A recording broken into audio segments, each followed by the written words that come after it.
बहुत स्वागत है आप सबका। अब आप देखेंगे बिग एंड बोल्ड खबरों का रोला कोस्टर। और सबसे पहले ये बता दूं आपको कि आज की वो खास खबरें कौन हैं जो पूरे दिन छाई रही। सबसे पहले तो आपको बताऊंगा मैं कि किस तरह पुणे में बाइक चोर आतंकी निकला बगदादी का शागिर्द। ये पूरी खबर आप देखेंगे। एटीएस की पूछताछ में उसने क्या क्या राज उगले ये आपको बताऊंगा। और बात यूपी के मुरादाबाद से अफगानिस्तान के टेरर रूट की भी करेंगे, जिसे सीएम योगी की एटीएस ने आज डिकोड किया। सुप्रीम कोर्ट से मोदी सरनेम केस में राहुल गांधी के फेवर में फैसला आ चुका है, लेकिन उनके ट्विटर बायो में अभी डिस्क्वालिफाइड एमपी लिखा हुआ है। ऐसे में आपको बताएंगे किस तरह जीत कर की हार गए हैं राहुल गांधी और भारतीय नारी के आगे क्यों गिड़गिड़ाए अमेरिका के पूर्व राष्ट्रपति डोनाल्ड ट्रंप। ये भी आप देखेंगे बिग एंड बोल्ड। लेकिन सबसे पहले ये अहम खबर जिसके साथ शुरुआत करते हैं। पुणे से आतंकी को पकड़े जाने का एक्सक्लूसिव वीडियो सामने आया है। इस वीडियो को गौर से देखिएगा। देखिए कि कैसे एक अकेले पुलिस वाले ने आतंकी मोहम्मद यूनुस साकी को धर दबोचा। बताया जा रहा है कि पुणे पुलिस को बाइक चोर गैंग का इनपुट मिला था। ऐसे में पुलिस ने जाल बिछाया। रात में जब यूनुस साकी एक बिल्डिंग से निकला तो पुलिस वाले ने उसे पकड़ने की कोशिश की, लेकिन आतंकी चकमा देकर फरार हो गया। हालांकि निहत्थे पुलिस वाले ने कुछ ही दूरी पर उसे धर दबोचा। जब थाने में उससे पूछताछ की गई तो पता चला कि ये मोस्ट वांटेड आतंकी मोहम्मद यूनुस साकी है, जिस पर 5 लाख का इनाम घोषित है और वो 1.5 साल से फरार चल रहा है। बाद में पुलिस ने एक और आतंकी इमरान खान को भी गिरफ्तार किया। दोनों आतंकी रतलाम के रहने वाले हैं और दोनों पर जयपुर ब्लास्ट की साजिश रचने का आरोप है। और अगली खबर यह कि उत्तर प्रदेश की राजधानी लखनऊ में उत्तर प्रदेश एटीएस को बड़ी कामयाबी मिली है। यूपी एटीएस ने हिजबुल मुजाहिदीन से जुड़े आतंकी अहमद रजा और शाहरुख को गिरफ्तार किया है। यहां आपको तस्वीरों में दिखाई दे रहा है। मुरादाबाद का रहने वाला अहमद रजा सोशल मीडिया पर जिहादी पोस्ट डालता था और उसके मोबाइल से भी हथियारों की फोटो, संदिग्ध चैट और जिहादी वीडियो मिले हैं। पूछताछ में पता चला है कि आतंकी अहमद रजा हिजबुल मुजाहिदीन की पीर पंजाल तंजीम से था और पाकिस्तानी आतंकी हैंडलर के कहने पर श्रीनगर और अनंतनाग में हथियारों की ट्रेनिंग भी ले चुका था। गिरफ्तार आतंकी की योजना एहसान गाजी की मदद से अफगानिस्तान जाकर बदरी कमांडो बनने की थी। और बिग एंड बोल्ड में अगली खबर ये कि हिजबुल आतंकी अहमद रजा का प्लान एक्चुअली क्या था। इस आतंकवादी का पाकिस्तान के रास्ते अफगानिस्तान पहुंचने का प्लान था। अफगानिस्तान पहुंचकर रजा आतंकवादियों के कैंप में ट्रेनिंग लेता। इसके बाद रजा ने भारत लौटकर बहुत बड़ी आतंकी साजिश का प्लान भी बनाया हुआ था। हिजबुल आतंकवादियों के भारत में शरिया कानून लागू करने का मंसूबा उसने पाल रखा था। इनकी साजिश सोशल मीडिया पर देश के खिलाफ जहर उगलने और लोगों को भड़काने की भी थी। यहां पर आप देख रहे हैं वो साजिशें जो उसने प्लान की थी, लेकिन प्लान धरा रह गया। हरियाणा के नूह में हुए दंगों के बाद अब जांच टीम एक्शन में है। जिले के पुलिस कप्तान को बदल दिया गया है और वहीं दूसरी तरफ निशाने पर हैं दंगा भड़काने वाले गुनहगार। ये रिपोर्ट देखिए। नूह दंगों में विशेष जांच टीम को अभी तक 2300 वीडियो मिले हैं, जिन्हें स्कैन किया जा रहा है और यह पता लगाने की कोशिश की जा रही है कि नूह हिंसा के असली गुनहगार कौन है। वहीं हिंसा मामले में 55 एफआईआर दर्ज की गई हैं। 141 लोगों को गिरफ्तार किया गया है। साथ ही सोशल मीडिया पर भड़काऊ पोस्ट के मामले में भी 7 एफआईआर दर्ज की गई हैं। पुलिस को 3 ऐसे सोशल मीडिया अकाउंट मिले हैं जिनसे हिंसा वाले दिन भड़काऊ पोस्ट किए गए थे। इनमें शाहिद के अकाउंट से 5, आदिल के अकाउंट से 1 और शायर गुर घंटाल के अकाउंट से 2 पोस्ट की गई थी। इनमें शाहिद और आदिल पुलिस के रेडार पर हैं। इसके अलावा बिट्टू बजरंगी के खिलाफ भी फरीदाबाद में भड़काऊ पोस्ट करने के आरोप में केस दर्ज किया गया। नूह में एहतियातन अब भी इंटरनेट पर बैन है। हालांकि आज जुमे की नमाज को देखते हुए कर्फ्यू में 2 घंटे की ढील जरूर दी गई। इस दौरान मस्जिदों के आसपास बैरिकेडिंग की गई, ड्रोन से छतों पर निगरानी रखी गई और इससे पहले नूह में पैरामिलिट्री फोर्स ने फ्लैग मार्च भी निकाला। और अब बिग एंड बोल्ड में ज्ञानवापी से जुड़ा हुआ अपडेट मैं आपको दे देता हूं। ज्ञानवापी मामले पर आज सुप्रीम कोर्ट से भी मुस्लिम पक्ष को झटका लगा। एएसआई सर्वे पर मुस्लिम पक्ष की दलील को सुप्रीम कोर्ट ने खारिज कर दिया है और इलाहाबाद हाई कोर्ट के आदेश में दखल देने से इनकार कर दिया है, जिसके बाद यह साफ हो गया है कि ज्ञानवापी परिसर में वजू खाने वाले हिस्से को छोड़कर एएसआई का सर्वे जारी रहेगा। वहीं सुनवाई के दौरान सॉलिसिटर जनरल ने एक बार फिर दोहराया कि सर्वे के दौरान किसी भी तरह की खुदाई नहीं होगी। वहीं आज एएसआई सर्वे टीम ने सुबह 7 बजे से 12 बजे तक सर्वे का काम किया। इस दौरान टीम ने हिंदू धर्म चिन्हों को इकट्ठा करके एक जगह स्टोर किया। हिंदू स्मृति चिन्हों की फोटोग्राफी और वीडियोग्राफी की गई। आपको ये बता दें कि सर्वे के लिए एएसआई की अभी तक की सबसे बड़ी 51 सदस्यीय टीम को ज्ञानवापी में 4 भागों में बांटकर काम पर लगाया गया है। और सीमा हैदर से जुड़ा यह अपडेट देख लीजिए। Big and bold. पाकिस्तान से आई सीमा हैदर के पॉलिटिक्स ज्वाइन करने की अटकलों पर आखिरकार विराम लगा। Republican party of India RPI के प्रमुख रामदास आठवले ने न सिर्फ सीमा को टिकट देने की खबरों का खंडन किया, बल्कि यह तक कह दिया कि सीमा को टिकट देना ही होगा तो भारत से पाकिस्तान जाने का दिया जाएगा। बता दें कि केंद्रीय मंत्री आठवले की पार्टी के राष्ट्रीय प्रवक्ता किशोर मासूम ने कहा था कि अगर सीमा को क्लीन चिट मिलती है तो उन्हें Republican party of India Uttar Pradesh महिला विंग का अध्यक्ष बनाया जा सकता है। लेकिन आज आठवले ने साफ कर दिया कि यह बयान उनसे बगैर पूछे दिया गया था। सीमा को पार्टी में लेने का सवाल ही नहीं उठता। और आगे बढ़ने से पहले आपको यह भी बता दें कि शाम 7:30 बजे बिग एंड बोल्ड स्पेशल में देखिए, अब सीमा पर बहुत बड़े एक्शन की तैयारी है क्या, ये पूरी खबर दिखाऊंगा आपको। लेकिन फिलहाल आगे बढ़ते हैं और आपको यह खबर बता दूं कि नोएडा से एक दिल झकझोरने वाला मामला सामने आया। दिल्ली के करीब नोएडा में उस वक्त दर्दनाक हादसा हो गया जब एक हाई राइज सोसाइटी में लिफ्ट टूटकर नीचे गिर गई, जिसकी वजह से लिफ्ट में मौजूद एक महिला की मौत हो गई। पारस सोसाइटी के लोगों के मुताबिक लिफ्ट के नीचे गिरने के बाद भी महिला जीवित थी, लेकिन मेंटेनेंस डिपार्टमेंट की लापरवाही के चलते उसे 45 मिनट तक बाहर नहीं निकाला जा सका और जब तक फिर महिला को अस्पताल ले जाया जाता उसने दम तोड़ दिया। घटना के बाद सोसाइटी के सैकड़ों लोग बाहर जमा हो गए, हंगामा किया। ऐसे में पुलिस को हल्का बल प्रयोग भी करना पड़ा। और भगवान न करे किसी के साथ इस तरीके का हादसा हो, लेकिन हादसों से सबक लेते हुए सावधान रहने की आवश्यकता है। अगर अभी लिफ्ट में आप फंस जाएं तो घबराएं बिल्कुल नहीं, पैनिक बिल्कुल ना करें। जबरदस्ती दरवाजा खोलने की कोशिश तो बिल्कुल ना की जाए। सबसे पहले लिफ्ट में लगे अलार्म को बजाएं, लिफ्ट में लगे फोन से संबंधित व्यक्ति को सूचना दें, मोबाइल पर पड़ोसियों और करीबियों से मदद मांगी जाए। लिफ्ट में बुजुर्ग और बच्चे अकेले ना जाएं, ये कोशिश होनी चाहिए और लिफ्ट में भीड़ हो तो इस्तेमाल से बचना चाहिए। आपको ये भी बता देते हैं कि लिफ्ट में आखिर हादसे होते क्यों हैं। मोटे वजहें जो होती हैं हादसे की सबसे बड़ी वजह है मेंटेनेंस की कमी। लिफ्ट से छेड़छाड़ भी हादसे की वजह है। पुरानी लिफ्ट का अगर इस्तेमाल किया जा रहा है, कई जगहों पर होता है, वहां भी ये हादसे की वजह बन सकता है। लिफ्ट में ओवरलोडिंग अगर की जाएगी, कैपेसिटी से ज्यादा लोग उसमें होंगे तो भी ये हादसे होते हैं। और लिफ्ट के डिजाइन में खामी कई बार लिफ्ट में हादसों की वजह बनती है। लिफ्ट का ब्रेक डाउन भी कई बार हादसे को जन्म देता है और इसमें अक्सर लिफ्ट एक झटके के साथ रुकती है, जिससे हादसे की आशंका रहती है। बिग एंड बोल्ड में अगली खबर की तरफ आपको ले चलता हूं। भोपाल से खबर, भोपाल के गांधी मेडिकल कॉलेज में पीजी की छात्रा डॉक्टर सरस्वती की आत्महत्या के 2 दिन बाद एक और मामला सामने आ गया। कॉलेज में एमबीबीएस की पढ़ाई पूरी करने के बाद इंटर्नशिप कर रहे एक छात्र ने सुसाइड की कोशिश की है। आत्महत्या की कोशिश से पहले इंटर्न डॉक्टर कार्तिक ने डॉक्टर सरस्वती को लेकर न्याय की मांग की और अपने व्हाट्सएप स्टेटस पर लिखा, एक मेडिकल कॉलेज कब्रिस्तान न बन जाए कहीं। बताया जा रहा है कि डॉक्टर कार्तिक ने दवाइयों का ओवरडोज लिया था, जिनका इलाज हमीदिया अस्पताल के ट्रॉमा सेंटर में चल रहा है। पूरे मामले पर पूर्व सीएम कमलनाथ ने सरकार पर निशाना साधा। उन्होंने पूछा कि सुसाइड प्रिवेंशन कार्यक्रम की घोषणा का क्या हुआ। क्या शिवराज जी बताएंगे कि विगत 3 साल में कितने डॉक्टर्स ने पढ़ाई छोड़ दी, कितने बच्चों ने कॉलेज बदला, कितनों ने ट्रांसफर लिया। इसकी सूची जारी किया जाए और रास्ता निकाला जाए। बिग एंड बोल्ड में अगली खबर चंद्रयान से संबंधित अपडेट की। 31 जुलाई की रात चंद्रयान 3 पृथ्वी की कक्षा से निकलकर चांद की तरफ बढ़ गया था और उसने अपना 2/3 सफर पूरा भी कर लिया था। मतलब यह है कि पृथ्वी से चांद के बीच जो लूनर ट्रांसफर ट्रेजेक्ट्री है, उसकी कुल दूरी को अगर 3 हिस्सों में बांटा जाए तो उसके 2 हिस्से को उसका सफर वो पूरा कर चुका है। अब कल का दिन भारत के मिशन मून के लिए बहुत अहम है। कल यानी 5 अगस्त को चंद्रयान को चांद की कक्षा में भेजने की प्रक्रिया पूरी की जाएगी। विज्ञान की भाषा में इसे लूनर ऑर्बिट इंजेक्शन कहा जाता है। चांद का गुरुत्वाकर्षण चंद्रयान 3 को अपनी ओर खींचेगा और चांद की कक्षा में पहुंचने के साथ ही एक बहुत बड़ा पड़ाव भी चंद्रयान का पूरा हो जाएगा। और देश की सबसे बड़ी अदालत से जीतकर भी कैसे हार गए राहुल, पूरी खबर बिग एंड बोल्ड पॉलिटिक्स में। लेकिन उससे पहले आज की 5 और अहम खबरें big and bold quick takes. Uttarakhand के गौरीकुंड में लैंडस्लाइड की वजह से लापता लोगों की तलाश में लगातार रेस्क्यू टीम जुटी हुई है। अब तक 4 शव बरामद कर लिए गए हैं, जबकि 15 लापता लोगों को ढूंढने के लिए कोशिशें जारी हैं। एसडीआरएफ समेत जिला प्रशासन की टीम रेस्क्यू ऑपरेशन चला रही है।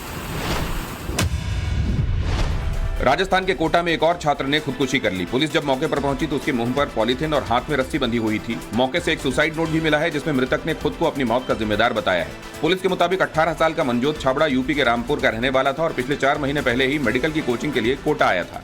देश में कोचिंग सिटी के नाम से मशहूर कोटा में इस साल खुदकुशी का ये 17वां मामला है। जम्मू कश्मीर के कुलगाम से पिछले हफ्ते लापता हुआ सेना का जवान मिल गया है। लद्दाख में तैनात जावेद अहमद वानी 29 जुलाई को अपने घर कुलगाम से लापता हो गए थे। जम्मू कश्मीर पुलिस के मुताबिक जावेद की मेडिकल जांच के बाद पूछताछ की जाएगी। उसके बाद ही इस बारे में अधिक जानकारी दी जा सकती है। आशंका है कि आतंकियों ने जावेद का अपहरण किया था। बॉम्बे हाई कोर्ट के नागपुर बेंच के जज जस्टिस रोहित बी देव ने आज सुनवाई के दौरान ओपन कोर्ट में इस्तीफा दे दिया। इतना ही नहीं, जस्टिस देव ने कोर्ट रूम में मौजूद सभी लोगों से माफी मांगी और ये भी कहा कि मेरी वजह से अगर किसी को दुख हुआ हो तो उसके लिए मैं क्षमा चाहता हूँ। मीडिया रिपोर्ट्स के मुताबिक आत्मसम्मान को मुद्दा बताकर उन्होंने ये कदम उठाया। पटना से दिल्ली जाने वाली इंडिगो की फ्लाइट में आज सुबह इमरजेंसी लैंडिंग कराई गई। उड़ान के 3 मिनट के अंदर एक इंजन के फेल होने की सूचना मिली। इसके बाद फ्लाइट के कैप्टन ने पटना एटीसी से इमरजेंसी लैंडिंग की परमिशन मांगी। पूरे 20 मिनट तक यात्री इमरजेंसी के हालात में हवा में रहे। लैंडिंग के बाद पैसेंजर्स की जान में जान आई और विमान का केबिन जय बजरंगबली के घोष से गूंज उठा।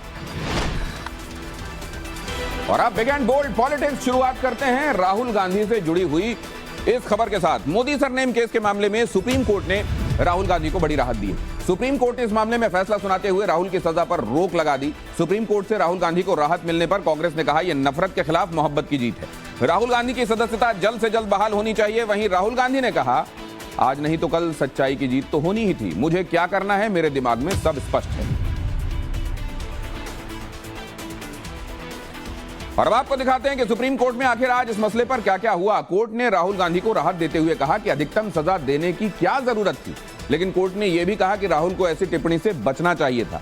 कोर्ट ने कहा राहुल को अगर एक दिन भी सजा कम मिलती तो सदस्यता नहीं जाती सांसद के तौर पर। लेकिन कोर्ट ने राहुल गांधी पर पहले हुए मानहानि के केसेस का जिक्र भी किया। कोर्ट ने कहा कि राहुल गांधी का अपराध जमानती था, लेकिन कोर्ट ने राहुल को आगे से सावधान रहने की हिदायत दी। कोर्ट ने कहा राहुल पर फैसले से संसदीय क्षेत्र के लोग, वायनाड के लोग प्रभावित हुए हैं, लेकिन कोर्ट ने राहुल गांधी से ऐसी टिप्पणी करते वक्त सावधानी की नसीहत भी दी। और बिग एंड बोल्ड में अगली खबर मध्य प्रदेश विधानसभा के लिए भारतीय जनता पार्टी के पास सिर्फ 3 महीने का समय बचा है। ऐसे में पार्टी का फोकस उन क्षेत्रों को साधने का है जहां पार्टी की रिपोर्ट नेगेटिव आई है। जरा देखिए। बीजेपी की इंटरनल सर्वे रिपोर्ट में 3 इलाकों से नेगेटिव फीडबैक मिला है। ये इलाके हैं ग्वालियर चंबल, विंध्य क्षेत्र और मालवा निमाड़। ग्वालियर चंबल को साधने के लिए बीजेपी ने नरेंद्र सिंह तोमर को चुनाव प्रबंधन समिति का संयोजक बनाया है, जबकि इसी इलाके से आने वाले ज्योतिरादित्य सिंधिया और प्रदेश अध्यक्ष वीडी शर्मा को कार्यकर्ताओं की नाराजगी दूर करने की जिम्मेदारी दी गई है। विंध्य वो इलाका है जहां पिछले चुनाव में बीजेपी ने अच्छा प्रदर्शन किया था, लेकिन सीधी कांड के बाद रिपोर्ट नेगेटिव आई। ऐसे में नरेंद्र तोमर समेत सीनियर नेता इलाके का दौरा कर रहे हैं, जबकि बीजेपी के गढ़ रहे मालवा निमाड़ में पिछले चुनाव में बीजेपी को खासा नुकसान हुआ था। ऐसे में सीनियर लीडर कैलाश विजयवर्गीय को इस इलाके में बड़ी जिम्मेदारी दी गई है और हर जगह की रणनीतिक कमान खुद अमित शाह ने संभाल रखी है। अमित शाह एमपी में लगातार बैठकें कर चुनावी रणनीति बना रहे हैं। बड़े नेताओं को टास्क दिया गया है जिससे कार्यकर्ताओं और वोटर्स की नाराजगी को कम समय में दूर किया जा सके। और बिग एंड बोल्ड में अगली खबर मध्य प्रदेश के सिंगरौली से। मध्य प्रदेश के सिंगरौली में बीजेपी विधायक के बेटे की गुंडागर्दी सामने आई है। आरोप है कि रामलल्लू वैश्य के बेटे विवेकानंद वैश्य ने एक आदिवासी युवक को अपनी पिस्टल से सरेआम गोली मार दी। गनीमत रही कि गोली युवक के हाथ में लगी, जिसके बाद युवक को अस्पताल में दाखिल कराया गया। युवक की शिकायत पर पुलिस ने हत्या के प्रयास का केस दर्ज कर लिया है, लेकिन अभी तक गिरफ्तारी नहीं हुई है। पूरे मामले में पूर्व सीएम कमलनाथ ने बीजेपी की सरकार को घेरा। उन्होंने कहा बीजेपी नेताओं का एक ही काम बचा है कि वो आदिवासी, दलित, महिलाओं और सर्व समाज के लोगों का उत्पीड़न करें। राजपोषित अपराध मध्य प्रदेश के माथे पर कलंक बन गए। और छिंदवाड़ा से अगली खबर यह कि बाबा बागेश्वर पंडित धीरेन्द्र शास्त्री कल मध्य प्रदेश के छिंदवाड़ा पहुंच रहे हैं। यहां पर पंडित धीरेन्द्र शास्त्री की कथा का आयोजन किया गया है। खास बात यह है कि आयोजन पूर्व सीएम कमलनाथ के बेटे नकुलनाथ ने किया है। इस आयोजन में 1.5 लाख से ज्यादा श्रद्धालुओं के पंडाल में बैठने की व्यवस्था की गई है। कल होने वाले कार्यक्रम के लिए सांसद नकुलनाथ ने एक वीडियो जारी किया है और कथा में शामिल होने के लिए भक्तों को आमंत्रित किया है। बिग एंड बोल्ड में अगली खबर राजस्थान से। राजस्थान में अशोक गहलोत और सचिन पायलट के बीच सीएम की कुर्सी के लिए कोई जंग किसी से छिपी नहीं है और इस बीच सीएम अशोक गहलोत का हैरान करने वाला एक बयान सामने आया है। एक वर्चुअल कार्यक्रम में अशोक गहलोत ने कहा कई बार मुख्यमंत्री का पद छोड़ने की सोचता हूं, लेकिन यह पद ही मुझे नहीं छोड़ रहा। साथ ही गहलोत ने आने वाले विधानसभा चुनाव की तरफ इशारा करते हुए कहा कि अब देखते हैं क्या होता है। अशोक गहलोत का यह बयान साफ करता है कि अगले चुनाव में भी अशोक गहलोत सीएम पद की उम्मीदवारी छोड़ने के मूड में नहीं है।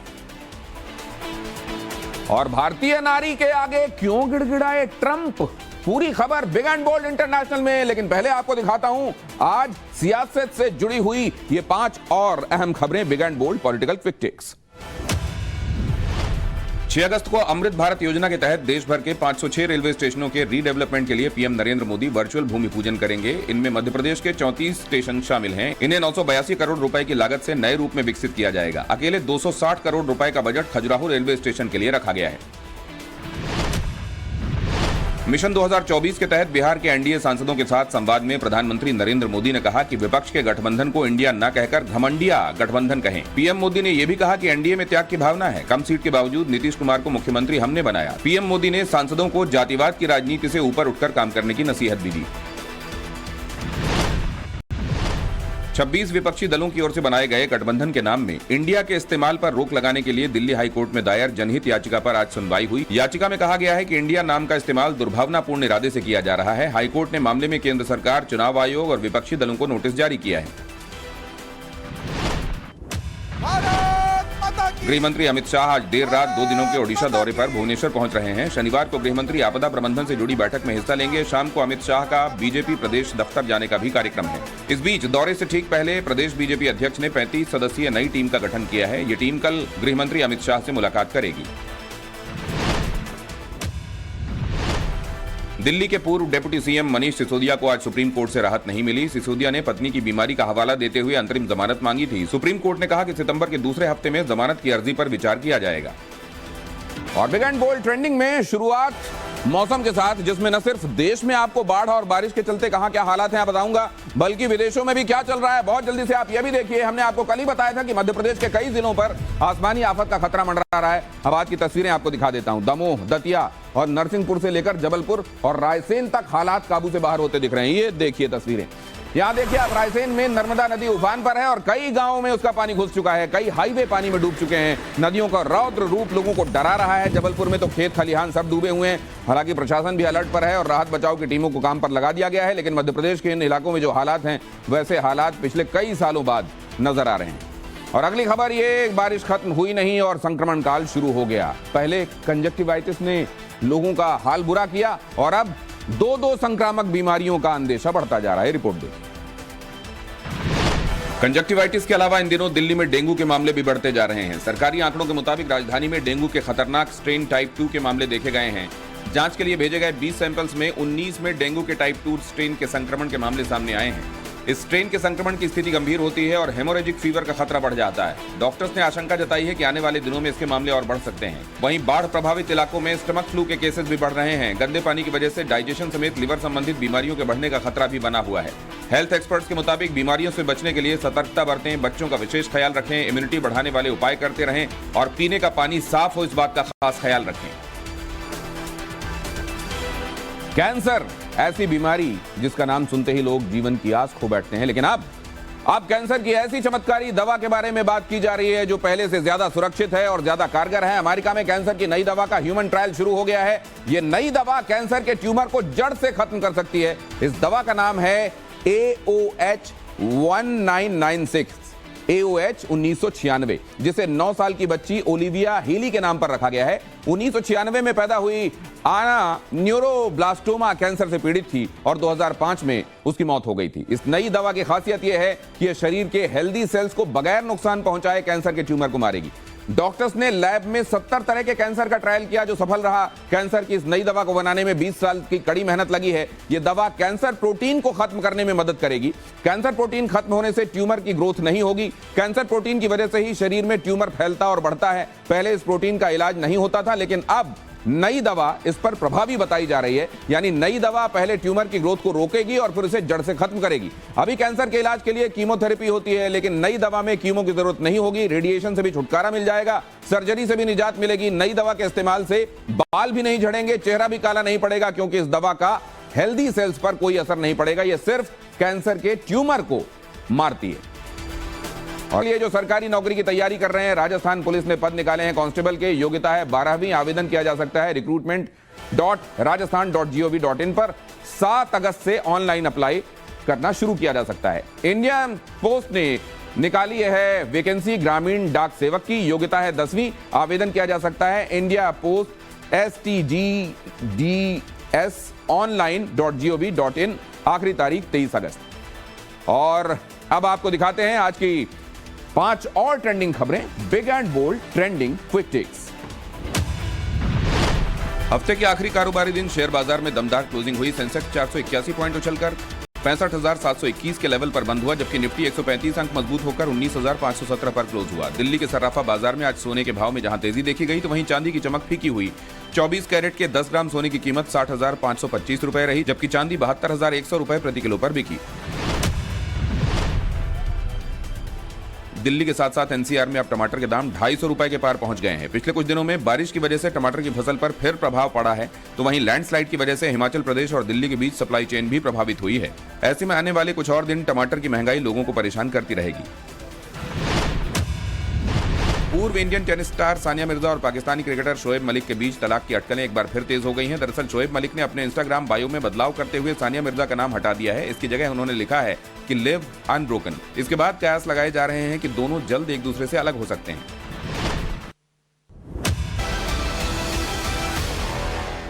तो सीमा के मामले में पहली डिसाइसिव कार्रवाई हुई है और अब सीमा पर बड़े एक्शन की तैयारी। प्यार, मोहब्बत और इश्क की बातें करने वाली सीमा हैदर अब टेंशन में है।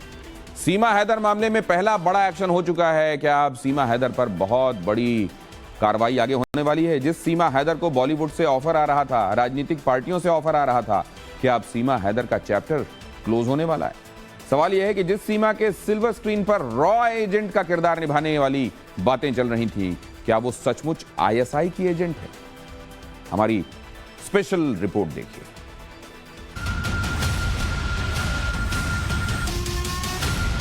मैं मोहब्बत में आई हूँ, मेरा विश्वास करो एक दिन सबके सामने सच आएगा। तो इतना बोलो कि कल किसी को दुख ना हो कि हमने इतना गलत बोला इसके बारे में। तो प्यार में क्या कहेंगे? अब क्या सोच रहे हैं आगे? मेरी जिंदगी इनके लिए है। ना इमोशन काम आएगा और ना रील वाली ये एक्टिंग काम आएगी और ना सचिन के साथ जीने मरने की कस्में।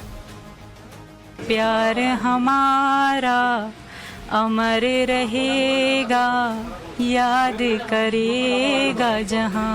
सचिन से सच्ची मोहब्बत और अपने प्यार को अमर बनाने की बात करने वाली सीमा के ये तराने अब जल्दी ही बंद हो सकते हैं।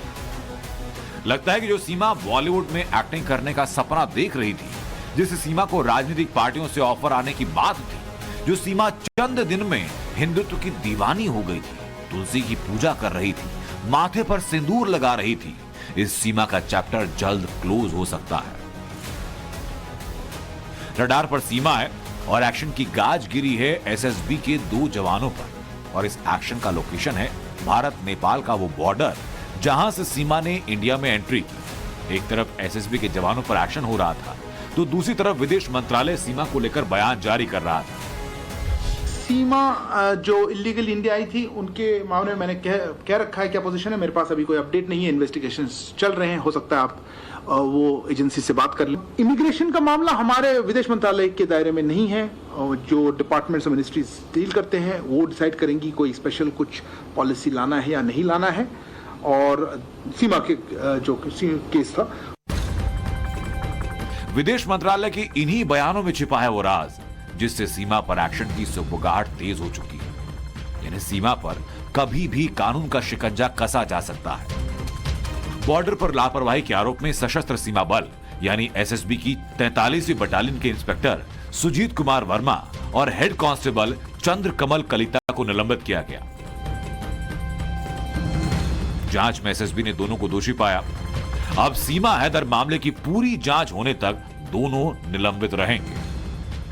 दोनों के खिलाफ पूर्ण अदालती प्रक्रिया शुरू होगी। साथ ही 13 मई को ड्यूटी पर मौजूद बाकी कर्मचारियों की भूमिका भी जांच के दायरे में होगी। दरअसल 13 मई को जब सीमा भारत नेपाल बॉर्डर से भारत में दाखिल हुई, तब उत्तर प्रदेश के सीमावर्ती जिले सिद्धार्थ नगर में यात्री वाहन की जांच इन एसएसबी जवानों के पास थी। आदेश में लिखा गया है कि 43 बटालियन के हेड कांस्टेबल चंद्र कमल कलिता ने बस में 35 यात्रियों की जांच की थी। उन्होंने खुलासा किया कि सीट नंबर 28 खाली पाई गई। सीट नंबर 37, 38, 39 पर 14, 13 और 18 वर्ष के बच्चे यात्रा कर रहे थे। यह एक झूठ और छल का खुलासा करता है। एसएसबी ने कहा है कि प्रोटोकॉल के तहत सभी 35 यात्रियों की जांच का दावा किया जा रहा है, इसीलिए वो बस यात्रियों को बस से उतारने में विफल रहे, लिहाजा उनके खिलाफ कार्रवाई की गई है। सीमाओं की रक्षा करना जो जिम्मेदारी है वो एसएसबी की है। भारत नेपाल सीमा पर एसएसबी के जवान तैनात है और इसलिए ये माना गया कि एक जो हेड कांस्टेबल उस वक्त ड्यूटी पर थे, उनकी लापरवाही थी और उस लापरवाही के आधार पर उनके खिलाफ कार्रवाई की गई है। इस एक्शन से साफ है कि अगला नंबर सीमा हैदर का है, क्योंकि अब तक की जांच में सीमा हैदर पर कई सवाल उठ रहे हैं। सवाल है कि जिस सीमा के सिल्वर स्क्रीन पर रॉ एजेंट का किरदार निभाने वाली बात चल रही थी, क्या वो सचमुच आईएसआई की एजेंट है? क्या आईएसआई ने सीमा हैदर को किसी साजिश के तहत भारत में प्लांट किया? आज सीमा की कराची फाइल्स खुलेगी। सीमा का हर सीक्रेट राज बेपर्दा होगा। सीमा हैदर एक ऐसी पहेली बन गई जिसे जितना सुलझाने की कोशिशें की जा रही हैं, वो उतना ही उलझती जा रही है। जांच एजेंसीज को इस स्टोरी में झोल ही नजर आ रहा है। एटीएस ने सीमा से 3 बार पूछताछ की। सीमा ने हर बार अपने बयान बदले, गोलमोल जवाब दिए, जिससे जांच एजेंसीज का शक और गहराता चला गया। पूछताछ में सीमा बता नहीं पाई कि उसने पाकिस्तान में अपना घर किसको बेचा। सीमा का कहना यह कि स्थानीय लोगों की मदद से डीलर को बेचा। वो अमाउंट को लेकर भी नहीं बता पाई। सीमा हैदर अपने भाई और चाचा के पाकिस्तानी आर्मी में होने वाले सवाल का गोलमोल जवाब देती नजर आई। 2 पासपोर्ट में अलग अलग डेट ऑफ बर्थ कैसे हैं, सीमा जवाब नहीं दे पाई। हालांकि अभी तक एटीएस जो ईपीएटीएस जांच करी उसमें साफ नहीं हो पाया कि वो स्पाई है या नहीं, लेकिन ये कहा जा रहा है कि जब तक कोर्ट उनको लेकर कोई फैसला नहीं करता, तब तक एजेंसीज उन पर नजर रखेंगी। लगातार उनके जानने वालों, उनसे मिलने वालों, सब पर नजर रखी जा रही है। एजेंसीज लगातार ये ट्रैक कर रही है कि उनकी मूवमेंट क्या है। पाकिस्तान से पहले जब वो हिंदुस्तान आई थी तब उनकी व्यवस्था की जाती है। तो ये तमाम पहलू हैं जिसको लेकर लगातार जांच जो है वो की जा रही है। सिर्फ पूछताछ ही नहीं, सचिन के रिश्तेदारों ने जो खुलासे किए उससे भी सीमा पर शक गहराता चला गया। सचिन मीणा के फूफा ने टाइम्स नाउ नवभारत के हिडन कैमरे पर दावा किया कि सीमा 40 से 50 लाख रुपए लेकर आई है। कुछ लोग कह रहे हैं कि नेत्रपाल जी का जो घर था वो बिकाऊ हो गया था। अब ये सचिन सीमा जो है वो 12 लाख रुपए लेके आई, तब जाके लेके 30 लाख। तो अब वो लेके तो भाई वो यूज में आए, कम आए, कहीं बताए, वो पूरी ना है, किसी वाली बात है। लेकर पता चल गई। बस ये सब बातें भी बहुत तरह की बातें हैं, लेकिन सच्चाई किसी को नहीं पता ना। सवाल ये कि इतनी बड़ी रकम के साथ सीमा के भारत आने के पीछे क्या कोई खतरनाक साजिश है? सीमा के 50 लाख रुपए साथ लाने के सचिन के रिश्तेदार के दावे की मिस्ट्री और गहरी हो चुकी है। गवाहियां एक नहीं बल्कि सैकड़ों हैं जो सीमा की इश्क किया कहानी के आगे के इरादे को बेपर्दा करती हैं, क्योंकि वो तमाम सवाल जिनका जवाब कैमरे पर कुछ और था, ऑफ द कैमरा कुछ और है, तो साफ है कि सीमा की सीक्रेट कहानी में कई झोल हैं। सीमा पहली बार 15 दिन के टूरिस्ट वीजा पर 10 मार्च को कराची एयरपोर्ट से शारजाह होते हुए नेपाल के काठमांडू पहुंची। 17 मार्च 2023 को इसी रूट से नेपाल से वापस 18 मार्च 2023 को कराची एयरपोर्ट लौटी। तब सीमा ने ट्रैवलिंग, होटल में ठहरने से लेकर सचिन पर 3 लाख रुपए खर्च किए। दूसरी बार सीमा 10 मई को 15 दिनों के टूरिस्ट वीजा पर पाकिस्तान से अपने 4 बच्चों को लेकर कराची से दुबई और फिर 11 मई 2023 को दुबई से काठमांडू पहुंची और फिर 12 मई को उसने भारतीय सीमा में प्रवेश किया। बताया गया कि जब वो मई में बच्चों के साथ नेपाल आई तब उसके 6 लाख रुपए टिकट में खर्च हुए। 2 बार नेपाल आने में सीमा के 9 लाख रुपए खर्च हुए, जबकि खुद सीमा की तरफ से दावा यह कि वो कराची का अपना मकान 12 लाख रुपए में बेचकर आई है। सीमा का दावा कि जब वो पाकिस्तान से इंडिया के लिए निकली उसके पास 12 लाख रुपए और 7 तोला सोना था। इन दोनों को मिला दिया जाए तो रकम करीब 40-50 लाख के आसपास तक नहीं पहुंचती। तो फिर सीमा के पास इतनी बड़ी रकम कैसे आई? यही सवाल है और यही वजह है कि सीमा पर शक का शिकंजा लगातार कसता जा रहा है।